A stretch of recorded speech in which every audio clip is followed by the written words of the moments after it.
शुभ बिहानीमा अब पालो भएको छ कुराकानीको। विक्रम सम्वत 2079 सालको वैशाख 1बाट सुरु भएर चैतको 31 गते सकिन्छ र आज 2079 सालको अन्तिम दिन। अब भोलिदेखि 2079 का अरू कुनै पनि बिहान यो धरतीमा फेरि फर्केर आउने छैन, अर्थात् विक्रम सम्वत 2079 साल हामीबाट सदाका लागि बिदा हुँदैछ।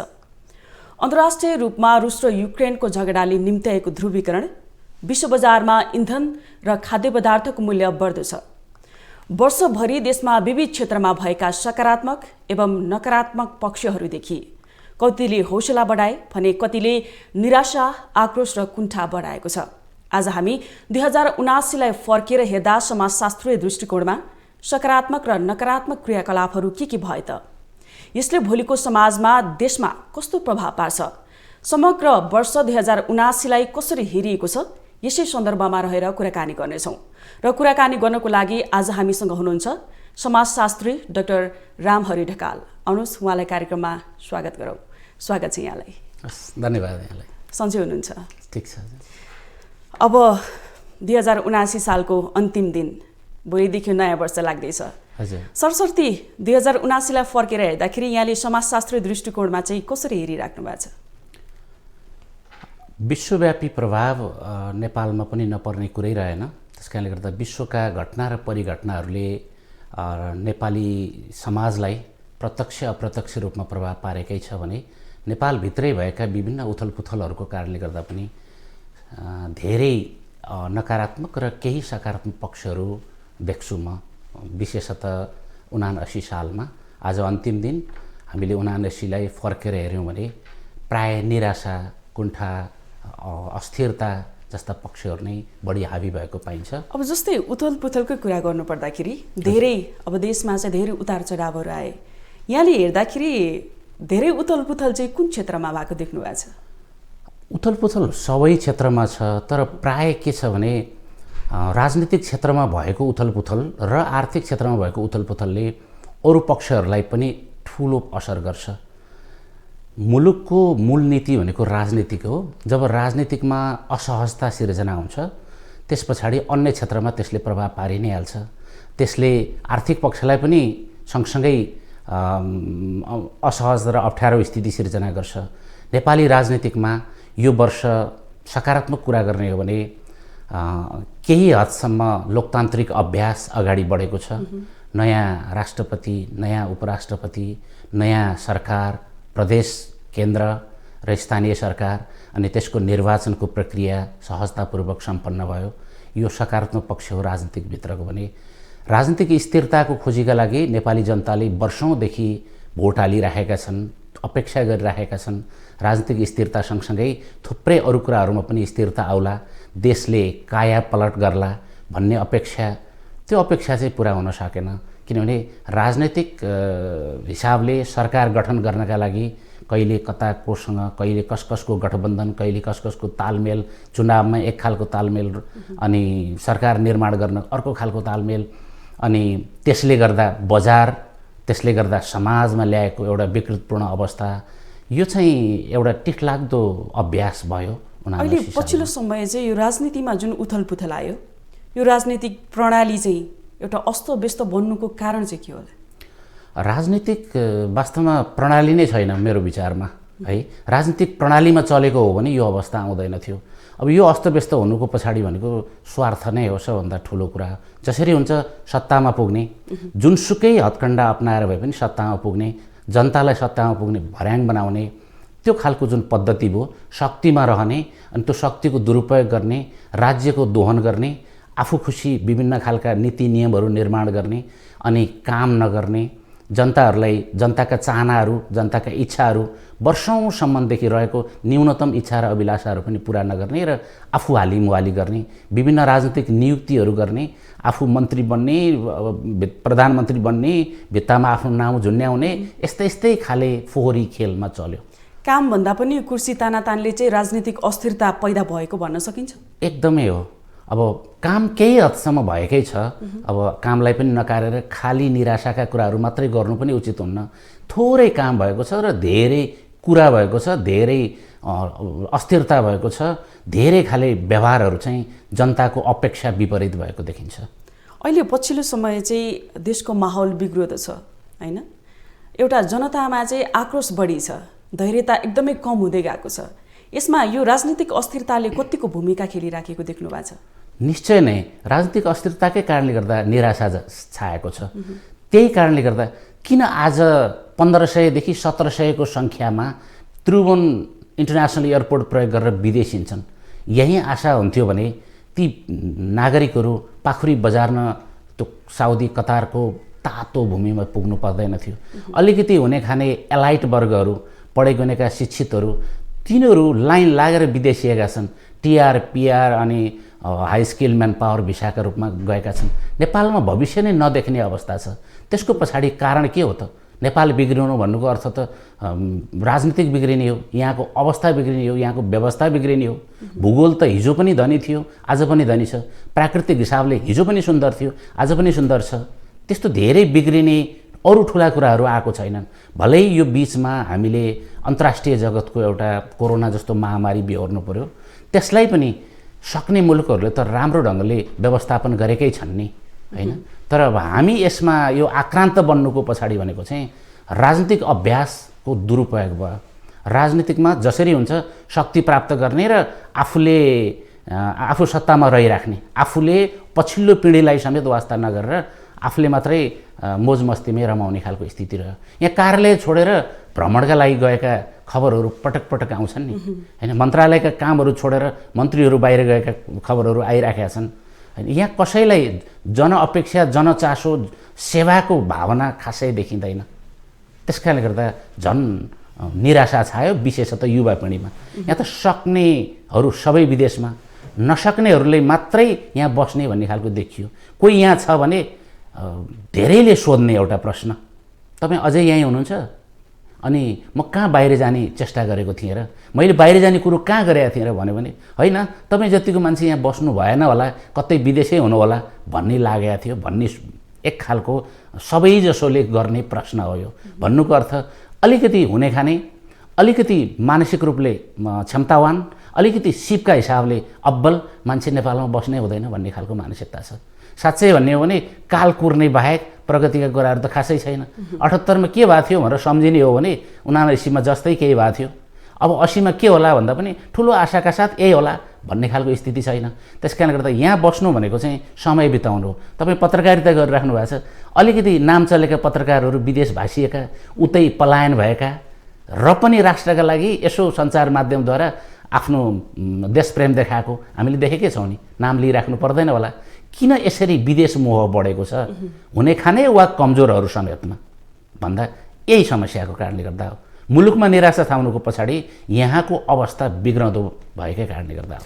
पछिल्लो समय चाहिँ समाजमा के पनि भनिरहेको सुनिन्छ भने जब जब कम्युनिस्टको आगमन हुन्छ, नेतृत्व सरकारमा बढी हुन्छ, तब तब चाहिँ राजनीतिक अस्थिरता अझ बढेर जान्छ भन्ने खालको कुराहरू पनि छन् नि। यहाँले समाजशास्त्रीय दृष्टिकोणबाट कसरी एनालाइसिस गर्नुहुन्छ? अब नेपालको हकमा कुरा गर्ने हो भने सिद्धान्तका हिसाबले कोही कम्युनिस्ट होलान्, कोही क्यापिटलिस्ट होलान्, कोही अरू कुनै होलान्, कोही अरू कुनै होलान्, विभिन्न खालका कुराहरू होलान्। व्यवहार त यहाँ कम्युनिस्टको सरकार आउँदा कम्युनिस्ट जस्तो देखिनु परेन, कम्युन हुनु पऱ्यो नि। साझा समस्या हो भन्नु पऱ्यो। त्यो ग्रासरुट लेभलका पिपुलहरूलाई हामीले एड्रेस गर्न सक्नु पऱ्यो। भुइँ मान्छेहरूको समस्या बुझ्न सक्नु पऱ्यो। एका दुई घटनाहरू छन्, ती घटनाहरू अविस्मरणीय छन्, राम्रा छन्, सुन्दर छन्। त्योभन्दा बाहेकको कुरा गर्ने हो भने यहाँ कम्युनिस्टको सरकार हुँदा वा गैर कम्युनिस्टको सरकार हुँदा तात्विक फरक खासै देखिँदैन। अर्को कुरा, चुनावमा कम्युनिस्ट र गैर कम्युनिस्टको बिचमा मिलेमतो हुन्छ, तालमेल हुन्छ, गठबन्धन हुन्छ भने अब कुन सिद्धान्तको जित भयो र? त्यसभन्दा पछाडि सरकार निर्माण हुँदा पनि फेरि मिलेमतोमै हुन्छ भने कुन सरकारको भयो र? त्यसकारणले गर्दा अस्थिरताको सवालमा कुरा गर्ने हो भने कम्युनिस्टलाई मात्र दोष दिनुपर्छ जस्तो मलाई लाग्दैन। नामका कम्युनिस्टको कुरा गर्ने हो भने व्यवहारको कम्युनिस्ट त खासै पाउन सकिएन। एउटा आशा गर्यो, होइन रहेछ भन्ठान्यो, अर्को नयाँ आउँछ अनि आशा गर्यो, फेरि त्यो पनि होइन रहेछ भन्ठान्यो। अब अर्को आइहाल्यो भने पनि त्यस्ता थुप्रै आउलान्, बिचमा आइहाल्यो भने पनि अब जनताको भरोसै छैन क्या। म चाहिँ सच्चा कम्युनिस्ट हुँ, म जनताको पक्षमा बोल्छु, अझ भनौँ भने भुइँ मान्छेका पक्षमा म छु भन्यो भने पनि फेरि अर्को नयाँ जोगी आयो, खरानी घस्दैछ, सत्तामा पुगेपछि उही चाल हो भनेर जनताले विश्वासै नगर्ने स्थिति छ। पछिल्लो समय चाहिँ एउटा सकारात्मक कुरा पनि मान्नुपर्छ, युवाको राजनीतिमा चाहिँ अलिकति भाव बढ्दो छ। यो पनि एउटा सकारात्मक पक्ष नै हो नि। तर पनि राजनीतिक पृष्ठभूमिमा चाहिँ पुरानै पार्टीको हालिमुहाली छ नि, र नयाँ युवा पिँढीलाई चाहिँ एउटा राजनीतिक क्षेत्रमा अगाडि बढ्ने सम्भावना भोलिको दिनमा कस्तो देख्नु भएको छ यहाँले? पहिलो कुरा त युवाहरूको सहभागिता बढेको कुरा सत्य हो। केही युवाहरू प्रतिनिधिमूलक हिसाबले सरकारमा पुगेको कुरा समेत सत्य हो। तर निर्णय प्रक्रियामा छ नि, त्यो युवाको निर्णय चल्छ कि चल्दैन? नेपालको पुरानो पार्टीहरू कांग्रेस अथवा अहिलेको एमाले भनौँ, त्यो पार्टीहरूमा युवाहरूको अधिकार कतिको चल्छ? युवाहरू निर्णायक हुन् कि होइनन्? सरकार निर्माणमा, नीति निर्माणमा, मुलुक निर्माणमा उनीहरूको भोइस चल्छ कि चल्दैन? उनीहरू पक्षमा छन् कि पार्टीभित्र है पक्षमा छन् कि प्रतिपक्षमा छन्? त्यो कुरा चाहिँ महत्त्वपूर्ण कुरा हो। त्यस कारणले गर्दा हिजोका दिनमा त्यो महिला सहभागिता भने जस्तै आज पनि युवा सहभागिता छ, तर सहभागिता नाम मात्रको छ। डिसिजन मेकिङमा त्यति धेरै निर्णायक भूमिका छैन जस्तो लाग्छ मलाई है। पछिल्लो समय अब 2079लाई फर्केर हेर्दा नै समाजमा हेर्ने दृष्टिकोण, आम मान्छेले हेर्ने दृष्टिमा र एउटा यहाँ त समाजशास्त्री पनि हुनुहुन्छ, समाजशास्त्रीय दृष्टिकोणबाट चाहिँ के फरक पाउनु भएको छ? अब आम मान्छेहरू सबै निराशा मात्रै बोकेका छन्, साह्रै निराशा बोकेका छन् भने म आशावादी छु। समय सुन्दर आउँदैछ, सुन्दर आउँछ हैन। खालि बिग्रिएको भनेको, मुलुकमा बिग्रिएको भनेको राजनीतिक मात्रै हो। कोभिड दुनियाँले भोगे, फेस गरे, संसारले भोग्यो। त्यस्ता महामारीहरू हिजो पनि नआएको होइन, आज पनि छ। अब धेरथोर कहिले बढ्छ कहिले घट्छ यस्तै छ। तर बिग्रेको के हो भने राजनीतिक हो क्या हैन। संसारकै सबैभन्दा नराम्रो मानिएको इन्डियाको बिहार सुध्रिन सक्छ भने नेपाल सुध्रिन सक्दैन? जति पनि सुध्रिन सक्छ। प्राकृतिक हिसाबले यति धेरै सुन्दर, यति धेरै धनी छ कि हामीलाई त अरू केही पर्दैन। हिमालहरू देखाएर अनि थैलो थापेर बस्यो भने विदेशीहरू हिमाल हेर्छन् अनि अत्यन्तै धेरै पुलकित भएर उनीहरू चाहिँ त्यहाँ पैसा हाल्दैन तयार छन्। यसको अर्थ टुरिस्टसँग सम्बन्धित प्रमोट गर्ने हो भने नेपाललाई अरू केही पनि चाहिँदैन। अब वन जङ्गलको हिसाबले पनि नेपाल धनी छ। संसारमै नभएका जडीबुटीहरू छन्। सुनको मूल्यभन्दा हाम्रा जडीबुटीको मूल्य महँगो छ। हामी त्यो हिसाबले पनि धनी छौँ। अब नदीनालाको हिसाबले संसारको दोस्रो ठुलो जलस्रोतको धनी भनेर भनिन्छ। हाम्रा नदीनालाहरू जति छन् स्वच्छ छन्। एका दुई यही बागमती, विष्णुमती, त्यो पनि हामीले बिगारेको। अलि तल पुगेपछि त्यही पानी मान्छेहरूले ठाडै खान योग्य समेत भइसकेको स्थिति छ। तर नेपाल चाहिँ एउटा प्राकृतिक छटाले भरिपूर्ण देश हैन। तर यसलाई चिनाउन चाहिँ जिम्मेवारी कसको त? त्यो चिनाउने जिम्मेवारी भनेको पहिलो कुरा राज्यको नीति हुनुपर्छ हैन। त्यसभन्दा पछाडि तपाईँ हामी जस्ता मान्छेहरूलाई कोही जिम्मेवारी हो। हामीले लेख्न सक्नुपर्छ, हामीले पुस्तक निकाल्न सक्नुपर्छ।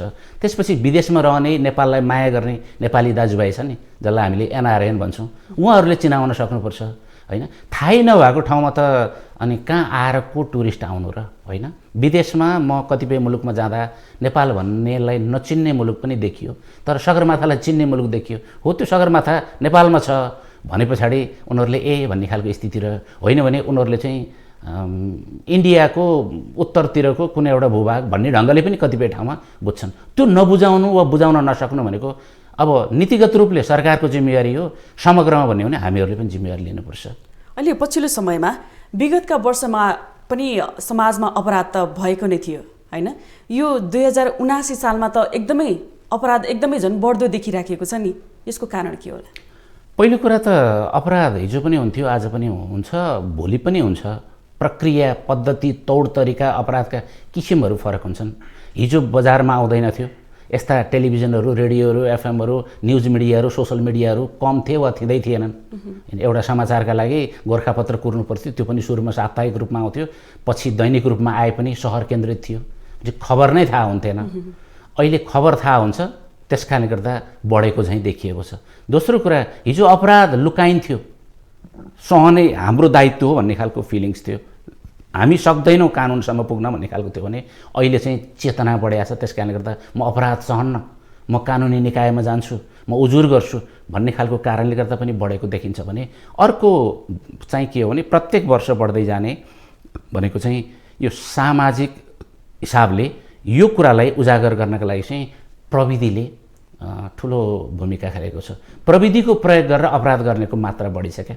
हिजो टेलिफोन हुँदा चोरले टेलिफोन काटेर घर चोर्थ्यो, अब अहिले मोबाइल भइसकेपछि त्यो पद्धति भएन। अब मोबाइल नै प्रयोग गरेर ओटिपी नम्बर मागेर अथवा ब्याङ्कको चाहिँ एटिएम चोरेर अथवा कसैको नग्न तस्बिरमा कसैको टाउको जोडेर, यो त प्रविधिका कुरा हो नि। त्यस कारण प्रविधिको दुरुपयोगको कारणले गर्दा यो स्थिति र साइबर क्राइमसँग सम्बन्धित कन्ट्रोलको लागि संसारका अरू मुलुकहरूले नियन्त्रणका अभ्यासहरू गरे जस्तै नेपालले पनि तत्काल गर्नु जरुरी छ। तर नेपालको राष्ट्रिय जनगणनामा चाहिँ शिक्षित जुन शिक्षाको स्तर चाहिँ बढेको देखिन्छ, तर समाजमा दिनानुदिन अपराध बढ्नु चाहिँ यो तालमेल खान्छ त? एकपट्टि शिक्षाको स्तर बढ्ने, अर्कोपट्टि चाहिँ समाजमा अपराध झन् बढ्दो अवस्थामा जाने।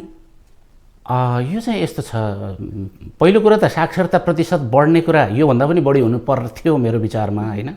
साक्षरता प्रतिशत जुन अङ्क देखिएको छ अहिले 76.3% जस्तो लाग्छ मलाई, भने योभन्दा पनि बढी हुनुपर्थ्यो। अहिले शिक्षा क्षेत्रमा निजी र सरकारी गरेर सबैतिर एउटा कम्तीमा छोराछोरीहरू पढाउनुपर्छ, कम्तीमा शिक्षित हुनुपर्छ भन्ने खालका कुराहरूको चेतना अभिभावकमा बढेको छ। अनि अभिभावकहरू जो अशिक्षित हुनुहुन्छ उहाँहरूको लागि पनि प्रौढ शिक्षा लगायतका अरू चेतनामूलक कार्यक्रमहरूको कारणले गर्दा यो बढ्दै जाने हो, बढ्छ नै। अबको 10 वर्ष पछाडि हामी कम्तीमा पनि 90-92% हाराहारीमा पुग्छौँ नै। तर अपराधको कुरा जुन छ नि त्यसमा के छ भने चेतना आउँछ, तर चेतनाको सदुपयोग कि दुरुपयोग भन्ने खालको प्रश्न छ। यहाँ सँगसँगै बिर्सन नहुने कुरा चाहिँ के छ भने people want to be rich overnight, क्या रातारात धनी हुन चाहन्छन्। त्यो अलिकति पढेको नै के चाहन्छन्, नपढेका भोलेभाले ग्रामीण जिन्दगी बिताउने खेती किसानी गर्नेहरूको आकाङ्क्षा कम हुन्छ। जब सहरीकरण हुन्छ, सहरीकरण पनि सँगसँगै बढेको छ, यहाँ चेतना मात्रै होइन। जब सहरीकरण हुन्छ मान्छेका इच्छा आकाङ्क्षा चाहनाहरू बढ्छन् क्या। अब म कसरी धनी हुने, जिन्दगी फेरि आउँदैन। पुनर्जन्मको कुरो त धर्मशास्त्रले व्याख्या गर्छ, कसैले विश्वास गर्छन् कसैले गर्दैनन्। फेरि जिन्दगी आउँदैन भने यही जिन्दगीलाई कसरी सुगम बनाउने, कसरी सरल बनाउने, कसरी कमाउने, कसरी अरू चाहिँ, होइन? त्यो खोजी गरिरहँदा चाहिँ मान्छेले गैर कानुनी बाटोहरू अपनाउन थाले, होइन? के बेच्दा म धनी हुन्छु? शरीर बेच्दा, मैभित्र रहेको मृगौला बेच्दा, अर्को मान्छेलाई बेच्दा, अथवा मुलुकको धन सम्पत्ति बेच्दा, वा भ्रष्टाचार गर्दा, वा दलाली गर्दा, के गर्दा म धनी हुन्छु, त्यो हुन चाहन्छु भन्ने ढङ्गले सोध्छ मान्छेहरूले। त्यस कारण यो चेतनाकै उपज हो। चेतना सँगसँगै यो खालका कुराहरू आउँछ। अब 2079लाई फर्केर हेर्दाकै कुरा गरिरहँदाखेरि अब विगतका दिनहरूमा पनि धेरै सकारात्मक नकारात्मक पक्षहरू देखिए। अब नकारात्मकको कुरा गर्ने हो भने धेरै नै छन्, होइन? 2079मा चाहिँ यहाँले एउटा सकारात्मक पक्षहरू भन्नुपर्दाखेरि चाहिँ यो क्षेत्रमा यो छ भन्नुपर्दाखेरि कसरी भन्नुहुन्छ? कुन कुन कुराहरू छन्? नेपालको सन्दर्भमा कुरो गर्दा लोकतान्त्रिक अभ्यास अलिकति अगाडि बढेको देखिन्छ, होइन? हामीले 1, 2, 3 गर्दै राष्ट्रपतीय पद्धतिमा गयौँ। सङ्घीयताको सवालमा पनि अलिकति अगाडि बढेको छ। नामै राख्न नसकेर 5 वर्ष बिताएको 1 नम्बर प्रदेशले पनि नाम राखेको छ, कम्तीमा नामाकरण भएको छ। अनि 2वटा निर्वाचन तोकिएकै समयमा हुने र त्यसको नतिजा पनि प्रकाशन गर्ने र नयाँ सरकार गठन गर्ने पद्धति राजनीतिक हिसाबमा भएको धुमिलपनको एउटा निकास हो।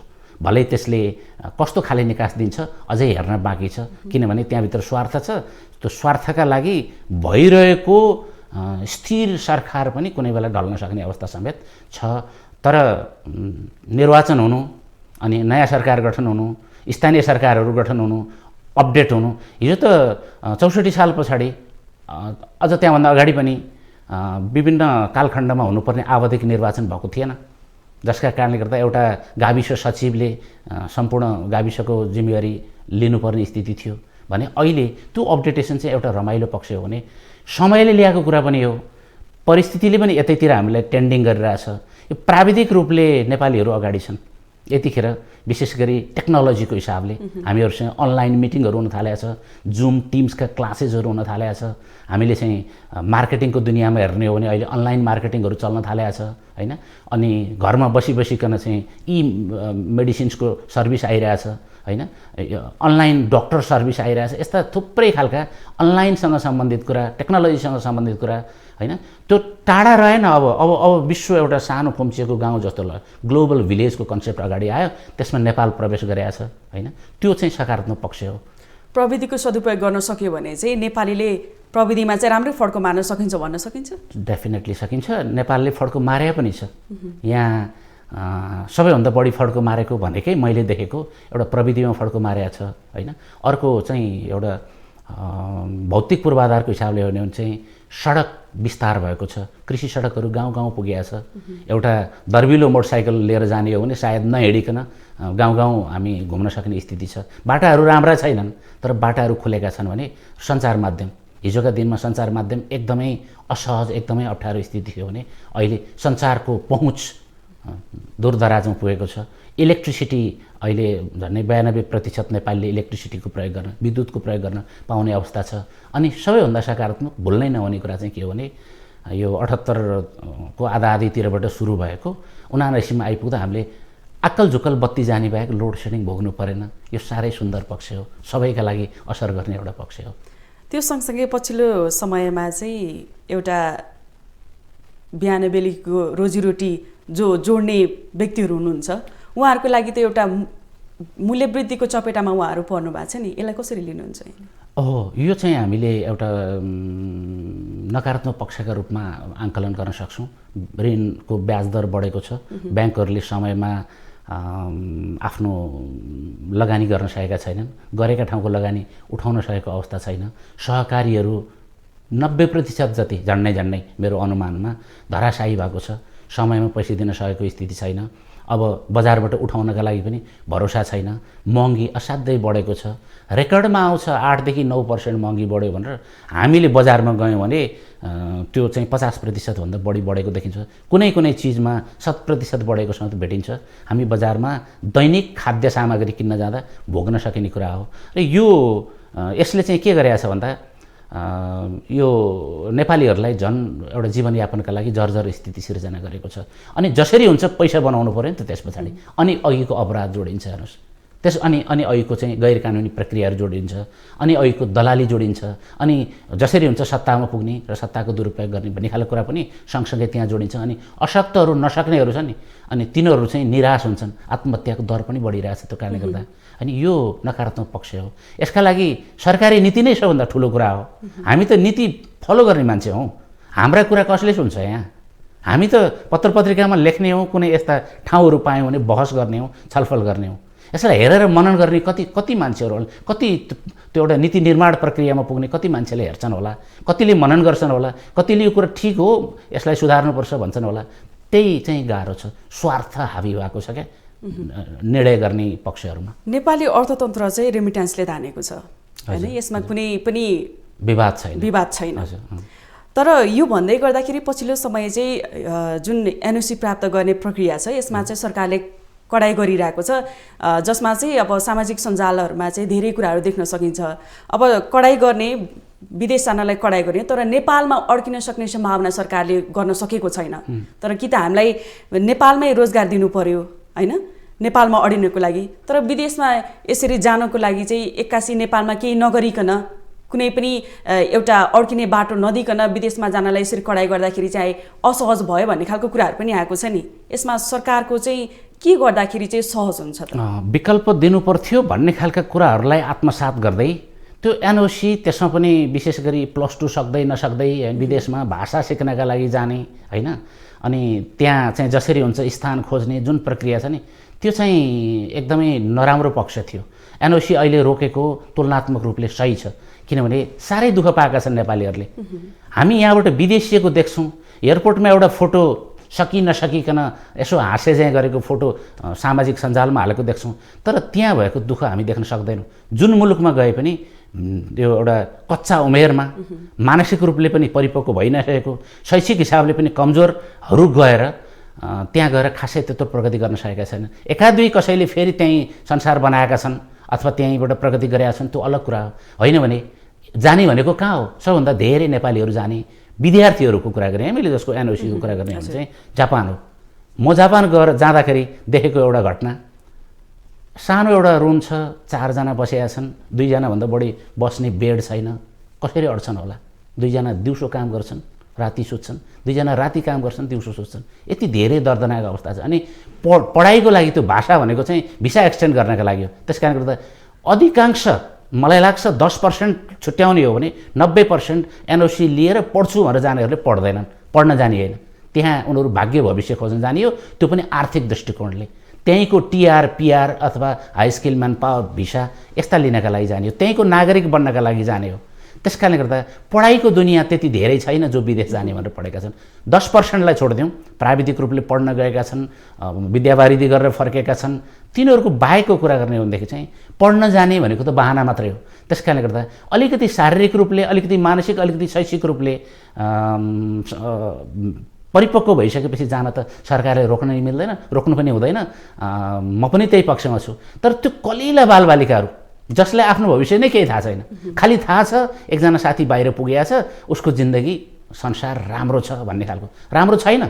झोलाभरि 4वटा टी सर्ट बोकेर समुद्रको किनारमा जाने, अनि एउटा टी सर्ट लगाएर यताबाट सेल्फी खिच्ने, टी सर्ट चेन्ज गर्ने, अर्कोतिरबाट सेल्फी खिच्ने, अनि त्यो हप्ता 2 हप्ता 3 हप्तामा सामाजिक मिडियाहरूमा चाहिँ फेसबुकहरूतिर पोस्ट गर्ने, उनीहरूको जिन्दगी सुगम छ, सुन्दर छ भनेर देखाउने।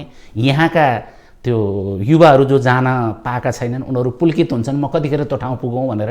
अनि यहाँ त्यो कन्सल्टेन्सीतिर आज गयो भने उसले ब्रेन वास गरिदिन्छ।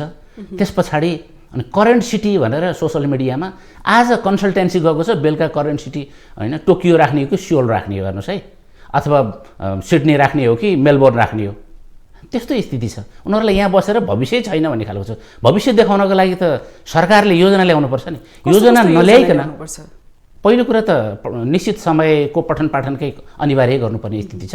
यहाँ हाई स्कुल पनि नसकी जानेहरू छन्। हाई स्कुल भन्नाले कक्षा 12सम्मको कुरा गरेँ मैले। त्यसकारण गर्दा त्यसका लागि त प्रतिबन्धै लगाउनुपर्छ, घुमफिरको बाहेक है, पढ्छु भनेर जानेहरूको हकमा एउटा। दोस्रो चाहिँ यहीँ भविष्य देखाउन सक्दैनौँ हामीले, हाम्रा थुप्रै सम्भावनाहरू छ त। सम्भावनाको हिसाबले संसारकै अब्बल मुलुककै हो। यहीँ काम पायो भने को विदेश जान्छ, यहीँ इज्जत पायो भने को विदेश जान्छ। भर्खर बिहा गरेको श्रीमती छोड्ने रहर श्रीमानलाई हुन्छ, भर्खर बिहा गरेको श्रीमान छोडेर चाहिँ जाने रहर श्रीमतीलाई हुन्छ। सासाना बालबालिकाहरू आमा कता जाँदैछ भन्ने कुरो थाहा नपाइकन पिलपिल रोएर साडीमा झुन्ने नि बच्चालाई छोडेर एयरपोर्टबाट निस्किनु पर्दा त्यो दुःख कति होला।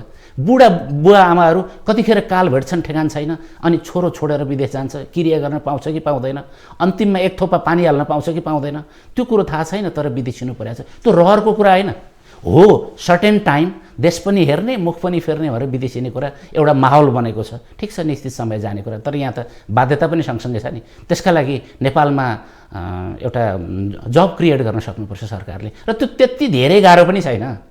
त्यति धेरै गाह्रो के हो लगानी गर्नुपर्छ त्यो पनि छैन। नेपालमा विदेशीहरूले गरेकै लगानीलाई सही सदुपयोग गर्ने हो भने त नयाँ उद्योगहरू खोल्न ठुलो कुरै छैन नि। एउटा उद्योग खोल्यो भने 10,000ले काम पाउँछन्। अनि त्यो उदाहरण दिएपछि गर्न सक्नेलाई नेपालमा पनि राम्रै छ भनेर भन्ने एउटा उदाहरण दिन सक्यो भने त अरूले नै आशा गर्छन् नि। यहाँ त 4 वर्ष पढ्छ भएको के हो हेर्नुहोस् है, यहाँ एनओसीको कुरा किन युवा विद्यार्थीहरू चाहिँ आक्रोशित छन् भन्दा यहाँ 4 वर्ष पढ्छ +2 सकेर उदाहरणको लागि, उसको हातमा राम्रो भएको हकमा एउटा सर्टिफिकेट ब्याचलरको हात पर्छ। नराम्रो हो भने त त्यहीँ बिग्रिहाल्छ। युनिभर्सिटीको रिजल्ट प्रक्रिया एकदमै लेट छ, एक्जाम पनि टाइममा गर्दैन, 5 वर्ष भन्नुहोस् रिजल्टसम्म आइसक्दा। एउटा साउदी जान्छ +2 सकेर, अनि फर्केर आउँदा उसँग 2-4 लाख पैसा हुन्छ, अनि एउटा च्याप्टो मोबाइल बोक्छ, श्रीमतीका लागि पनि सामान्य आधारभूत आवश्यकता पूर्ति गरिदिन्छ, बा आमालाई कहाँ जान मन छ तीर्थयात्रा पनि भन्छ, एउटा पाखैतिर भए पनि एउटा घडेरी किन्छ, अनि मोटरसाइकल चढ्छ भनेपछि उसको त त्यो जिन्दगी त राम्रो देखियो नि। समग्रमा होइन, त्यसले त्यो न त्यहाँको सिप यहाँ काम लाग्छ, न त्यो पैसाले एउटा स्थिरता भेट्छ। समग्रमा होइन, यहाँ पढेकै विद्यार्थीले भविष्य खोज्यो भने अझ बढी राम्रो भविष्य भेट्छ। नेपालको शिक्षा चाहिँ अझ सन्तोषजनक छैन भन्न मिल्छ? पहिलो कुरा त प्राविधिकतर्फ एकदमै थोरै मात्र प्रवेश गरेको छ। सैद्धान्तिक शिक्षा छ होइन, गफ गर्न सिकाउँछ होइन, अर्काको टिप्पणी गर्न सिकाउँछ, आलोचना गर्न सिकाउँछ, तर्क गर्न सिकाउँछ, तर व्यवहारमा जाने के छ भन्दा खासै छैन। पहिलो कुरा त्यो छ। प्राविधिक शिक्षातर्फ नेपाल थोरै मात्र गएको छ होइन, नत्र खासै छैन एउटा। अर्को कुरा चाहिँ शिक्षा भनेको त अपडेटेड हुनु पऱ्यो नि, संसार कहाँ पुगेको छ भनेर अपडेट हुनु पऱ्यो नि। हाम्रा शिक्षाहरू त्यति धेरै अपडेट छैनन्, भलै अहिले केही प्रयासहरू भएको छ, नत्र भने त्यो अपडेट हुन सक्नु पऱ्यो। संसार कता जाँदैछ भन्ने खालको कुरालाई गर्नु पर्यो। अर्को कुरो, हाम्रा मुलुकका युवाहरूको भविष्य कहाँ छ भन्ने खोजेर त्यसका लागि पूर्वाधार सिर्जना गर्नुपर्छ, शिक्षाले त्यो दिन सकेका छैन। हस्, हामी कार्यक्रमको अन्त्यतिर आइसकेका छौँ। यहाँको अमूल्य समय, अमूल्य विचारको लागि धेरै धेरै धन्यवाद। हस्, मलाई यो मौका दिनुभएकोमा अर्थ न्युज टेलिभिजन लगायत त सम्पूर्ण तपाईँहरूको पक्षलाई पनि धन्यवाद। मलाई लागेका कुराहरू आफ्नो तर्फबाट मैले व्यक्त गर्ने मौका पाएँ। सम्पूर्ण नेपाली जनताहरू जो स्वदेश विदेश जहाँ हुनुहुन्छ उहाँहरूलाई आउँदै गरेको नयाँ साल 80 साल सुन्दर छ, भोलि सुनौलो घाम लाग्छ, आशा गरौँ सुदिन आउँछन् भन्ने खालको हिसाबले आशातीत रहन अनुरोध गर्दै हार्दिक शुभकामना पनि भन्न चाहन्छु। हस्, हजुर, उहाँ हुनुहुन्थ्यो समाजशास्त्री डाक्टर रामहरि ढकाल। हामीले 2079 साललाई फर्केर हेर्दा सकारात्मक र नकारात्मक पक्षहरू के छन् त भन्ने विषयमा केन्द्रित रहेर कुराकानी गऱ्यौँ। हामी तपाईँलाई न्युजसँग जोडिरहनेछौँ। नमस्कार।